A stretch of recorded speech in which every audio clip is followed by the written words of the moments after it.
मेरे पास एक सवाल आया कि काम वासना को कंट्रोल कैसे करें।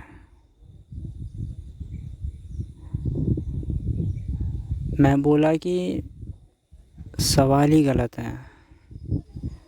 अगर नियंत्रण किया जाएगा तो नियंत्रण करने से और कुछ नहीं होगा, और ज़्यादा वासनाएं पैदा होगी, और ज़्यादा वासनाएं आएगी और पहले से भी ज़्यादा ताकत के साथ आएगी और परेशान करेगी। फिर नियंत्रण करने में ही और ऊर्जा लगानी पड़ेगी और वासनाओं को। इसे यूँ समझिए जैसे नदी बह रही है और आपने दीवार खड़ी कर दी नदी के बहाव के बीच में ताकि पानी रोकने के लिए। लेकिन पानी कब तक रोकेंगे आप? नदी का बहाव तो रुकेगा नहीं, कुदरती है, बहता जाएगा। आपको और बड़ी दीवार खड़ी करनी पड़ेगी, फिर और बड़ी दीवार खड़ी करनी पड़ेगी। हाँ, जब तक दीवार रोके रहेगी पानी को, तब तक दीवार के उस पार पानी नहीं रहेगा। तब तक के लिए सब शांत रहेगा। लेकिन एक टाइम आएगा जब कितनी दीवारें खड़ी करेंगे लेकिन पानी रुकेगा नहीं, तो दीवार टूट जाएगी और पानी उस तरफ बह ही जाएगा। ऐसी ही काम वासना भी है।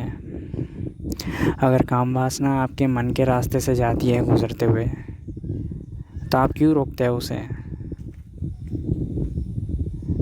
क्यों आप काम वासना की जो लहरें हैं उनको रोकना क्यों चाह रहे हैं? दीवारें बनाकर कितनी दीवारें बना लेंगे? बना भी लेंगे तो कितनी बना लेंगे? एक दिन रोक लिया, 2 दिन रोक लिया, कितने ही दिन रोक लेंगे आप? एक टाइम आएगा दीवारें सारी टूट जाएगी और वासनाएं फिर से बहने लग जाएगी।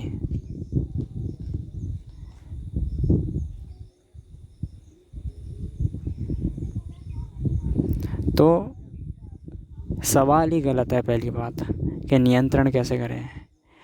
नियंत्रण होगा नहीं, ऊर्जा और ज़्यादा लगेगी और तकलीफ़ होगी। कितना कंट्रोल करेंगे? इकट्ठा होती रहेगी और प्रेशर बढ़ता जाएगा, फिर कंट्रोल टूट ही जाएगा। ऐसे ही होता है। जिसको किसी की तलब होती है, किसी को सिगरेट की तलब है, 12 सालों से सिगरेट पी रहा है। अब किसी दोस्त ने बोला कि कंट्रोल ला, और उस सिगरेट पीने वाले ने प्रण ले लिया कि बस आज से पीऊँगा ही नहीं। एक दिन नहीं पिएगा, 2 दिन नहीं पिएगा, तीसरे दिन प्रण टूटेगा, उसका नियंत्रण टूटेगा, और तीसरे दिन जितनी रोज़ पीता है उससे भी ज़्यादा पी जाएगा, क्योंकि 2 दिन की जो तलब थी वो रोक के रखी थी, 2 दिन की तलब भी बाहर निकलेगी। ऐसे ही होता है काम वासना के मामले में भी। तुम एक दिन हस्तमैथुन नहीं करोगे, दूसरे दिन हस्तमैथुन नहीं करोगे, लेकिन तीसरे दिन जब नियंत्रण टूटेगा, दीवार टूटेगी, वासना जब बहने लगेगी और ज़्यादा ताकतवर वासना बहेगी, तो तीसरे दिन तो हस्तमैथुन कर करके मर ही जाओगे। नहीं, नियंत्रण नहीं करना। नियंत्रण करेंगे तो और ज़्यादा तकलीफ़ होगी और तकलीफ़ होगी तो और ज़्यादा परेशानी होगी।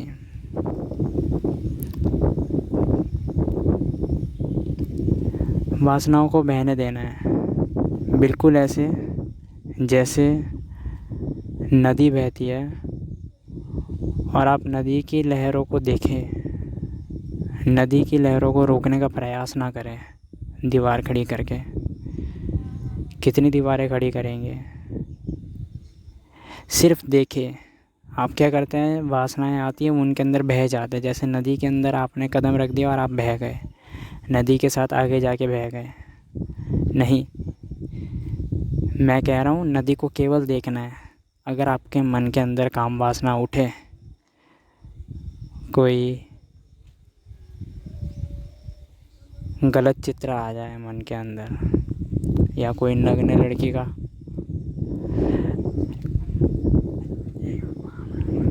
किसी नग्न लड़की का चित्र आ जाए मन के अंदर, या अगर आप महिला है तो किसी नग्न पुरुष का चित्र आ जाए, या फ़ोन चल रही है आपके मन के अंदर, तो ये सब काम वासनाओं का हिस्सा है और ये सब मनुष्य का हिस्सा है। मन का हिस्सा है तो मनुष्य का भी हिस्सा हो जाता है।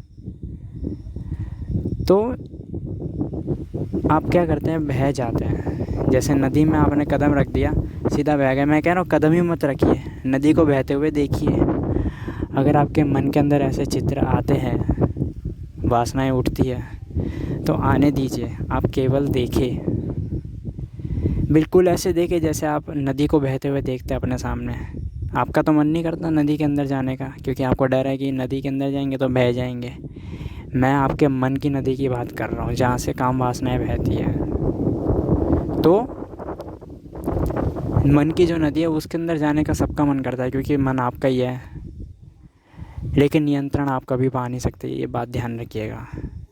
नियंत्रण बिल्कुल आप वैसे नहीं पा सकते जैसे आपके सामने यमुना बह रही हो, उसके ऊपर नियंत्रण नहीं पा सकते। वैसे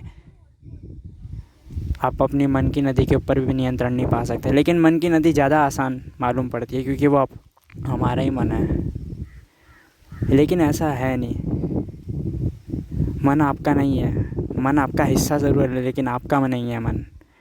तभी तो आप अपने मन को देख पाते हैं, समझ पाते हैं, पढ़ पाते हैं। तो काम वासनाएं अगर आए तो केवल देखे, परेशान ना हुए, घबराए ना, केवल देखे। सब्सक्राइब करें अगर ये चलचित्र मददगार साबित हुई हो तो।